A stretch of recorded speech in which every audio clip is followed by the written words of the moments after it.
Bismillahirrahmanirrahim. Assalamu alaikum. This is Asad Yaqub, and once again I welcome you to my IELTS speaking video. Yes, exactly. I know many of you are struggling with IELTS speaking and you want to get 7 band, they give you 6.5. When you want to get 6 band, they give you 5.5.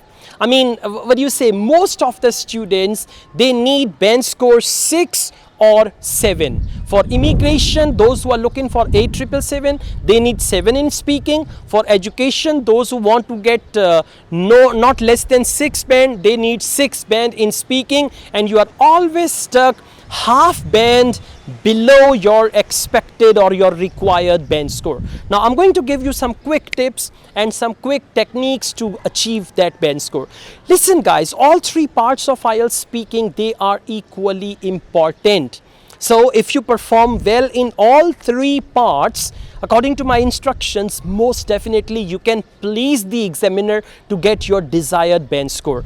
Let's talk about part 1. In part 1, you must answer the question directly to the point in the first sentence, then give some reasons or elaborate your answer, and then in one sentence you can conclude the answer. So for any part 1 question, you can use this 3-step formula. Number 1, answer the question directly. Number 2, elaborate or explain or give reasons for your answer. Number 3, conclude your answer and do not speak more than 4-5 sentences in IELTS speaking part 1. No indirect answers. Okay, they ask you, all right, tell me about your hometown. Our hometown plays very important role in anybody's life. Hometown is quite important because that is the place where you live and all that. Hometown is this and hometown is that, and then you come to the point. So this is not good. For speaking part 2, I'm going to give you a wonderful tip. You need to actually exaggerate in speaking part 2. If they ask you a question, talk about a book you like reading.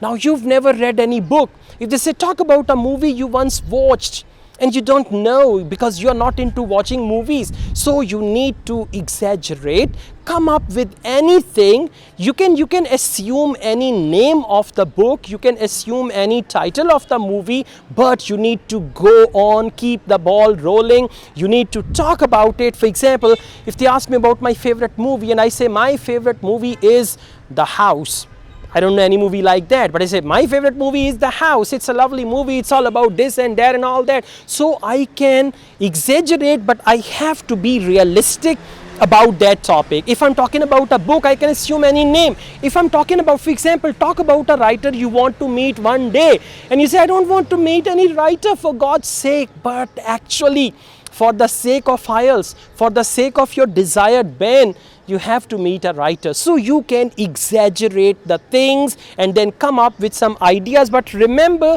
your ideas must be realistic. You know, movies are based on realistic stories and all that. So you can exaggerate in part 2, decide immediately and all that. In part 3, the first thing is you need to keep your answer a bit longer than part 1, the first thing.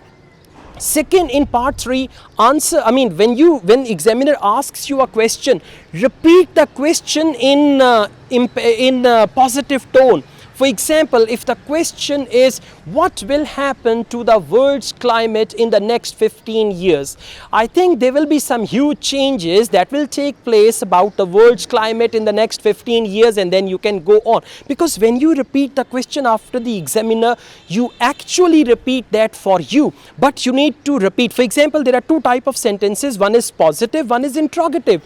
Examiner will always use interrogative sentence, and you have to convert examiner's interrogative sentence into positive, changing the words if possible, paraphrasing the language of the examiner if possible. That will create high impact on the examiner. Okay, so in part 3, if you do not understand any question, ask the examiner, they will tell you. If you do not understand any word used in the question, again you can ask the examiner and they are going to do that for you, right? So these are just few tips for IELTS speaking. If you act upon these tips, most definitely you can attain good bench score, and that can be 6 plus or even 7 plus.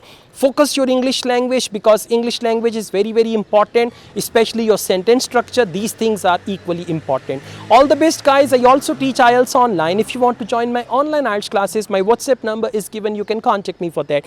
Asad Yaqub truly wishes you all the best. Take care. Allah Hafiz.